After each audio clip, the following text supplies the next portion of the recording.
morning, Transpac race fans. This is Dobbs Davis with Seahorse Magazine. We are giving you today the Tuesday, July 21st analysis of the 48th Transpac. We'll open up with the tracker. As you can see, we've got a very interesting situation here where the Monday starters are well out into the course, well over halfway into the race. They've strayed very far north to remain up in the pressure. For the high pressure zone up to the north here. The isobars are a little better spaced up here for good breeze, but some have decided, you know what, we've gone far enough north, we're going to start to jibe back toward Rumline. So our lead boat in the competition for this class, this is Patriot, the J44 Division 7 leader for the last several days.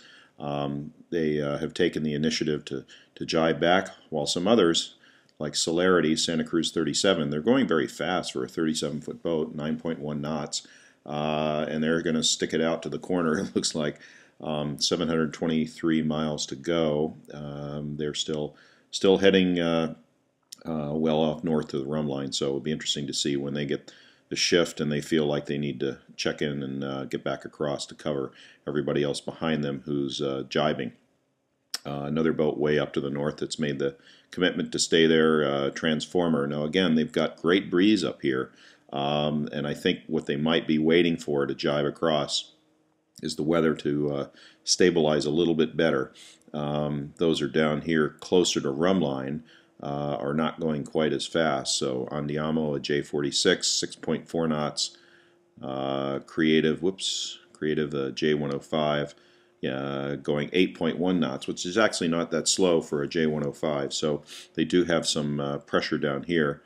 Wind Dancer, who yesterday we saw was struggling a bit in light air, is still struggling. So the danger is if you get too far south, you get into light air down here. We'll see why when we get to the weather part of the show.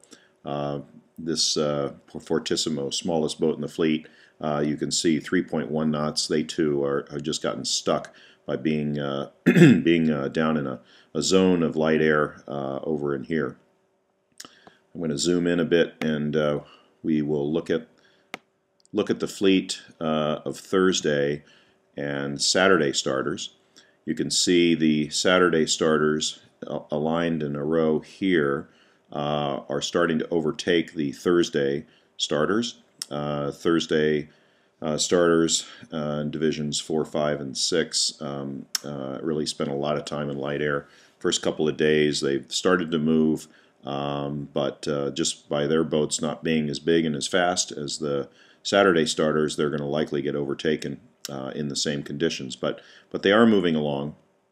Our division leader, where is he there? Just trying to put my cursor in here for the crown. There we are, second wind. So the Swan 651, not really a strong downwind performing boat, is leading Division 6 nonetheless. 8.1 knots, they're going along pretty well. And you can see by a relatively straight track that they haven't had any light air. They've made a commitment, like most of these boats, to get up north of Rumline to stay in the breeze. Down here, south of Rumline, Santa Cruz 50 J-World's Hula Girl, 7.4 knots is not particularly fast for that boat. It should be typically going faster. So they might be in danger down here of running into the light air that these guys have over here. Relentless, 8.5 knots is leading this group down in this area closer to the Rumline. 8.5 knots, very good speed, so they've got pressure. Now, lead boat for the Saturday. Oh, actually, I wanted to try to find. There we are, Hamashi. They've been the Division 4 leader for most of the race thus far amongst the Thursday starters. And they still seem committed to stay north. They're moving along at an okay pace. I wouldn't say 7.8 knots is great, but they do have breeze, and they do seem committed to stay up to the north. The calculations indicate they're still leading their class in corrected time. So we'll see when they decide to check across and jibe. Actually, that might be them there. Yeah, Brett Walda is heading north, but actually Hamashi has jibed. So now we don't know if they may decide, you know what, it's too risky. Maybe we need to go back. They're probably thinking tactically at this point, because a lot of their competitors like Resolute J125, similar boat. This boat is actually being double-handed. Tim Fuller and his partner are sailing this with just 2 of them on board. So at 6.7 knots, they're not going really fast, but they also don't want to sail a whole lot of extra distance. So they've jibed in. Perhaps Hamashi is thinking the same way. But the lead boat from the Saturday starters is Wild Oats. They've sailed a lot less distance than some of the others by having stuck a little closer to ley line, but they're the rum line. But the issue for them is when to get nervous about getting too far south into the light wind. You can see 12.5 knots. They're moving along okay, but that's actually not very fast for a boat of that size and speed. So just a report from the boat from the navigator, Nick White. He says, we have a strategy. We are sticking to it, but that doesn't mean we can't come unstuck very quickly. The weather pattern is making it a nightmare tactically, as evident by the courses some of our rivals are taking when compared to us. We are just over a quarter of the way to Hawaii, and Sid Fisher's 100-footer, Ragamuffin, who we see way up here, they've obviously made a strong commitment, is some 150 nautical miles to the north-northeast of us in a different weather pattern, while the other 100-footer, Rio 100, is about 60 miles directly behind us in a different system again. The only thing we have in common is that we're all trying our hardest to get over the top of the high-pressure weather system that's ahead, a zone of little or no wind. So they all have the tools to see what we see in our show. They've got good internet access and good talent on board, good equipment.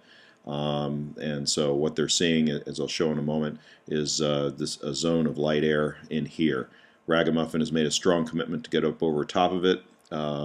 A strong commitment being a lot of extra distance sailed, by the way. I mean, they're really they're really shooting for the moon up here, but they are moving along. Bad Pack is following them. Now let's see. Look at our division leaders. Where are we here? Okay, Chim Chim, which is interesting. This is a gunboat, 62, a little smaller than the other gunboats that are up here, Fado and Extreme. Fado was leading in corrected time out of those 3 multi-hulls. Has, as you can see, made a commitment to, up to the north. Chim Chim, in taking over the corrected time lead at the moment, I believe is probably just because they've sailed less distance and are probably going about the same speed. So the corrected time likes what they're doing. First in Division 3, Pyewacket.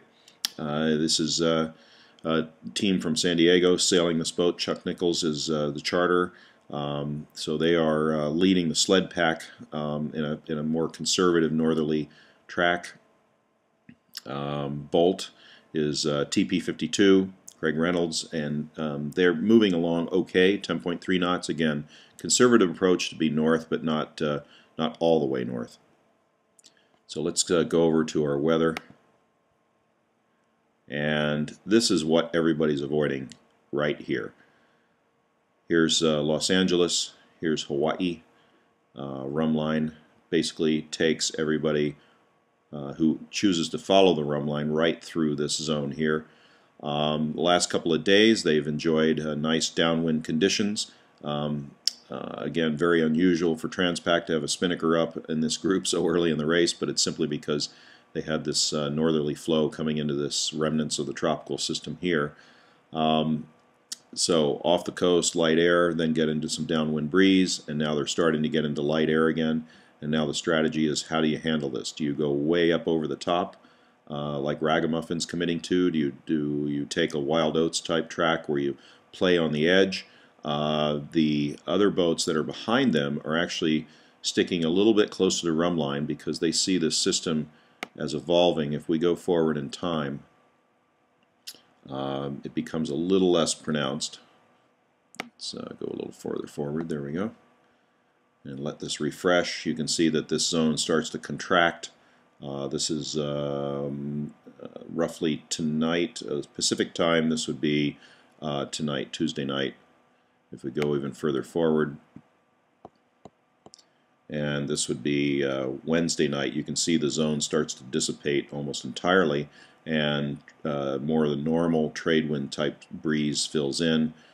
Some of the boats that were in the Monday starters are jibing early because they too probably have some of these weather models or access to the models that suggest that the breeze is going to fill in, and actually fill in quite nicely down toward the rum line for the last third of the race. So these guys are probably comfortable with starting to make the commitment to jibe in.